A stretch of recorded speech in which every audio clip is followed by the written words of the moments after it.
My name is Stefan. Have you ever asked yourself as an e-commerce student how to compete against Amazon? Well, we did. And today we are going to answer that question. First of all, we are going to introduce you to Amazon's power and its abuse. Then we are going to analyze Amazon's business and their strategies. After that, we will try to show you possible solutions and remedies. Finally, we will talk about our conclusion. But before we start, we want to show you our survey that was possible thanks to you guys. 39 of the e-commerce students take place to illustrate and show how dominant Amazon really is. And as you can see, 100% of the participants use Amazon, whereas Asus, Zalando or eBay didn't even reach 50%. Otto from Germany has about 20%. This shows how dominant Amazon is and how they enjoy the trust they get from the customers. And the participants not only use Amazon, they also use Prime. 82% of the participants said that they use Prime services, and most popular is the Prime Video, followed by the same day delivery. 95% of the participants said that they order at least once a month. That's a huge number. And 40% of the participants don't even use price comparison websites like Idealo, Check24 or notebookbilliger.de. Is Amazon too convenient or are price margins too low? Who knows? We actually saw that nobody said that they are unsatisfied. That shows us that Amazon enjoys the overwhelming positive review and just positive comments. And last but not least, here we have a list of pros and cons you gave us for selling on Amazon. As you have seen, Amazon has a big influence on the consumer society. But is it that good that Amazon has such a powerful position? How does Amazon do it? And does it affect our online market? According to Paul Krugman, Amazon had reached a powerful position comparable to Rockefeller's Standard Oil in the 19th. He states that Amazon is abusing the power is detrimental to suppliers, customers and society. And that's why society must take action. But Krugman isn't the only one who criticizes Amazon. Berkeley professor Robert Reich says that big tech platforms are also too powerful. For example, according to Authors United, Amazon is damaging the ebook or the book industry. For example, in form of squeezing suppliers, attacking aggressive against competitors, and destroying the local stores, and much more. These allegations against Amazon keep piling up. To summarize, Amazon abuses their power on the top at the expense of authors and publishers. Now let's take a look at Amazon's business strategy. But before we start analyzing Amazon's business strategy, we have to know more about Amazon. And nowadays, Amazon is known as the online market, everything store, and the market leader in e-commerce. But did you know that Amazon was founded in 1994 by Jeff Bezos? Yes? But did you also know that Amazon started as an e-book store? Yeah. Amazon or Jeff Bezos' vision was to create a customer-centric online shop where you can buy anything, and he clearly accomplished it. But who is Jeff Bezos? You will probably know him as the CEO of Amazon. But did you know that Jeff Bezos started to work on a ranch, then moved to Princeton to study physics, and just later switched to electronics and computer science? And before he founded Amazon, he had been working on high positions by other companies. like senior vice president or vice president. It's cool, right? Now let's get back to Amazon. Amazon has become the largest electronic company merely in 2 decades by selling basically anything you can think of, like books, movies, music, electronic products, games and toys, and much more. Amazon combines 2 business models. On the one hand, they are the online retailer who sells and buys products. On the other hand, they are offering the online marketplace where they act as the middleman. The decision what products are sold or what products are traded based on the profit consideration and varies frequently. Amazon also offers streaming and cloud computing services and data processing and networking services. They are also producing consumer electronics like Kindle or Fire Phone and business electronics like credit card readers or digital content like games or ebooks. They are also currently looking forward to enter the market, the online market of emailing and booking services. Besides internal growth, Amazon expands through company takeovers. For example, 8books, a rare and out-of-print bookshop in 2008, or robot technology company Kiva Systems in 2012, or Twitch, the video games streaming platform, in 2014.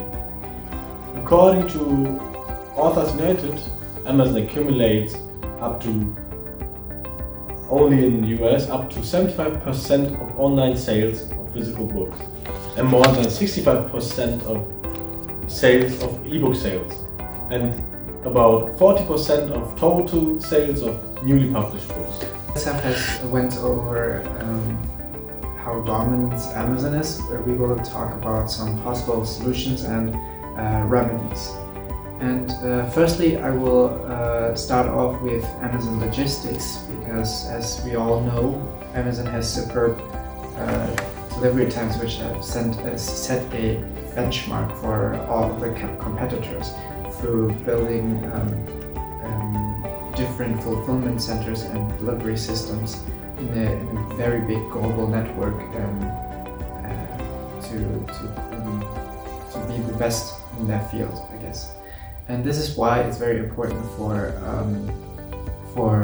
online retailers to find the best possible distribution channel. And there are quite a few, and our customer Dennis, he wants to know how he can get his product through which channels. And one solution, distribution solution for example, a company who already has existing infrastructure such as stores, what they can do with relatively low investment is just send their products to their customer, in this case Dennis, via their stores. And another viable solution is through a distribution center. This may take more investment because you maybe have to build a whole warehouse and design the infrastructure, but it can help you, because as one pro of the distribution center is you could actually send to existing stores as well. From those stores you can send products to your customer as well. And lastly, there's something that kind of reminds us of dropshipping, as it's basically distribution centers who only provide to customers through the internet. And there's also hybrid structures, but they are not shown here. You have to take into account different factors while choosing the correct channel, which are firstly the geographic factors, which, for example, reach. Which market are you looking at? Are you only selling in Germany, for example? And it's also about rent and how much space you have. And when you talk about rent, you get into the sector of your investment volume. How much money do you plan on spending on the distribution system. And you also need to take into account that you need to balance online and local retail to make it more making it as efficient as possible. That leads to the supply chain. We want it to be as short as possible and as cost saving as possible. Okay, now let's go over an example to show you guys how you would go about picking the correct channel. So we will be talking about the Holberg GmbH, which is a made-up company we often use in BWL. And the Holberg GmbH is a German bicycle manufacturer that only sells online and in Germany. They usually fulfill small orders for private customers. Now the question is, how do we get the products most optimally to our customers? So one obvious way to do it would be through a distribution center.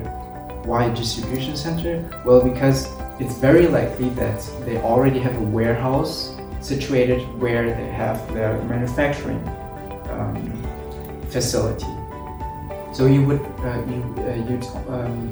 probably not need to invest a lot, and it's easier that way because it would also make sense because you can send out your items nationally in Germany through the online market. And the good thing about the distribution center is the main distribution center would be that later on, if you decide to open up new markets and new channels, what you can do is you can provide products to them too, and from that way you create more flexibility for you and your customer. And that would be, for example, easier return policies and return solutions, because your customer can just pick any other facility of yours. Okay, now we will talk about trustworthiness. As you have seen in the survey, as a collective we trust Amazon a lot. This is why we buy so much on their page. And this is just because we have become so exposed to e-businesses and buying online. So we have become more and more familiar with e-commerce, but that also made us more sensitive, and which is why there's also a growing number of reluctance to go through an order. This is why we need, as business owners, we need the customer trust, so people actually go through with the order. So trust is the big point. And there's three different stages that surround an interaction between customer and business. Firstly, there is prior an interaction, which is just your reputation and ratings, your Google rank, page rank, which just influences how people perceive you before an interaction. During the interaction is, for example, as a retailer, how people perceive your website. And it's just about how mature it appears and how your online page, if it's easy to use and navigate through. And after is just everything after purchase, such as how easy it is to return an item and your overall customer service. And for online retailers, there's two sides to gain trust. And so there's like kind of a duality of and you need to be consistent about it. So it's kind of also like a cycle. On the one side, you have IT systems, which is kind of just the impression of the customer of you. This is your conduit. Your e-commerce platform is your channel through which people perceive you. And identity and reputation is basically everything people associate with you, your brand name, basically. And you need to match those things to gain sales and rating growth. Okay, now we will talk more about the IT system, your e-commerce platform, I guess. And what is very important is that you concentrate and focus on the UX, your user experience, and the user friendliness of your page, how easy it is to use and navigate through, because it's very off-putting for a customer when your page is very messy. So you have to focus on the UX. And the UI is basically the impression of you. So the UI has to be tied to the user experience. The user interface has to have a smart design so it can be intuitive for your customer to use. In this way you will create consistent user trust because your webpage just looks more or feels more mature to the customer. Now you will see two examples, bad and good UI, and it's clear to see that one is more minimal and just is easier to use. And the next example would be coolmath.com. It just looks very outdated, and imagine your web page looks like this. Nobody's going to want to buy it. It just looks non-contemporary and subjectively ugly. And this is a very good example, which is Apple's page. It's very minimalistic. It's easy to navigate, and it just looks very contemporary, big pictures. And this is a good example to strive for. And for your reputation, other than reviews and stuff like that, you can also have badges, trust seals, such as eTrusted, which is the most popular in Europe. And you can also have ones for data safety and security, such as Norton and McAfee, which will show your customers that your website and your page is secure in data. They will know there will not be a data leak to malicious third parties.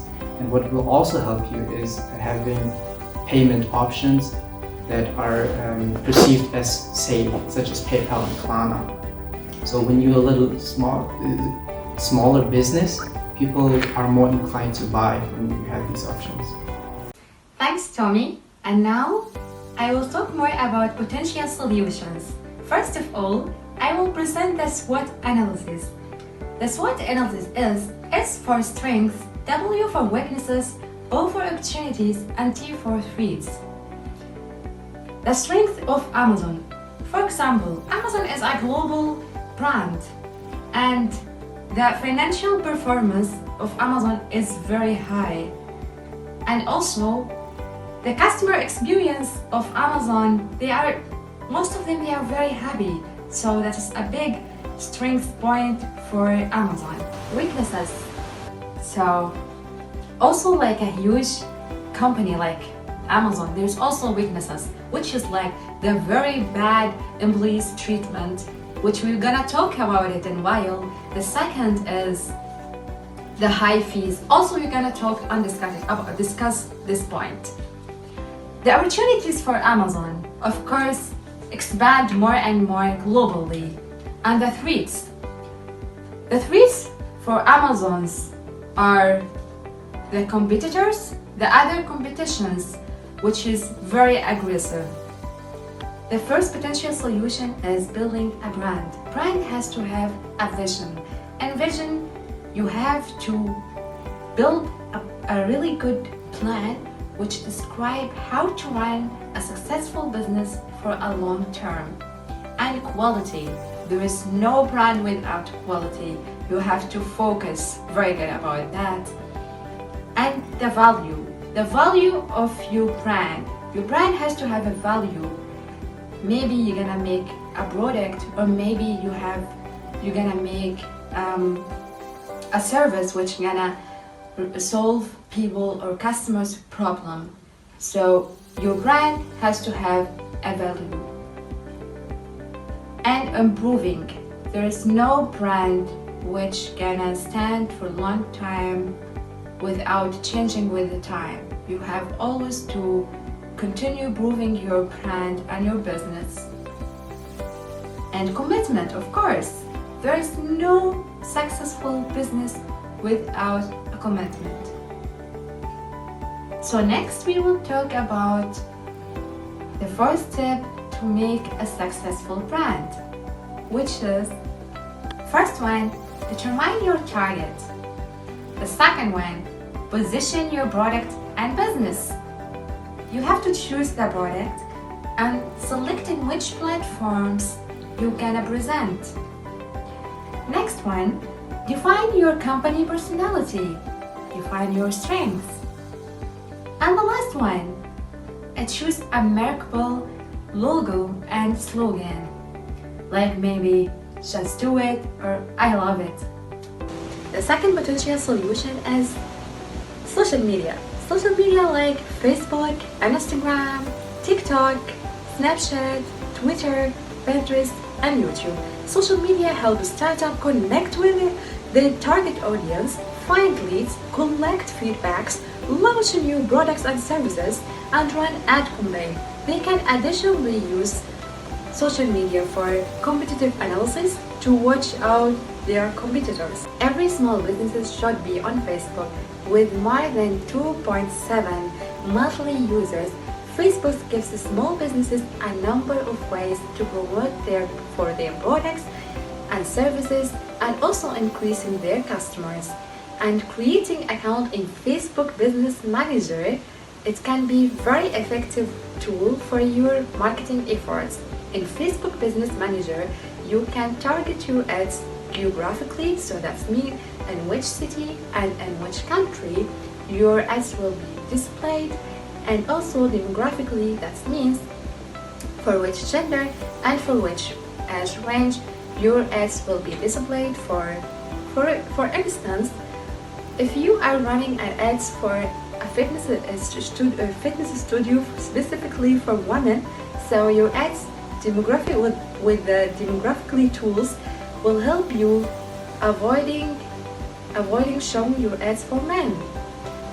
So the next platform which we're gonna discuss is Instagram. Instagram is a great platform to present and show your brands and connect with the customers, and also find a new followers. And also on Instagram, you can connect it with Facebook Business Manager, and that's a very effective tool to improve your sales and make always a very effective ads and campaign. The third platform is TikTok. TikTok, it's worth considering because of its low cost and growing popularity. TikTok provides an amazing algorithm that makes it easier for people to create, and TikTok achieved the highest engagement rates from the app's followers in comparing with any other social media platforms. Our third potential solution is low fee.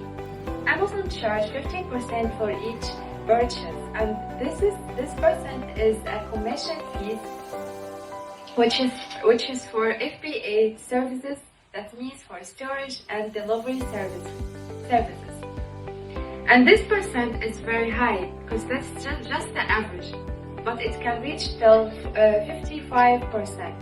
And compared with other platforms like Alibaba, Alibaba charged commission of 2% till 5% of each transaction. AliExpress, the commission fee is between 5% till 8%, and in Stay it's just 5% for each transaction. In other market platforms like Facebook Marketplace or eBay Kleinanzeiger, it's like can be for 0 transactions fees. So this weakness point for a huge company, they can use it as benefit and make a new platform with low fees.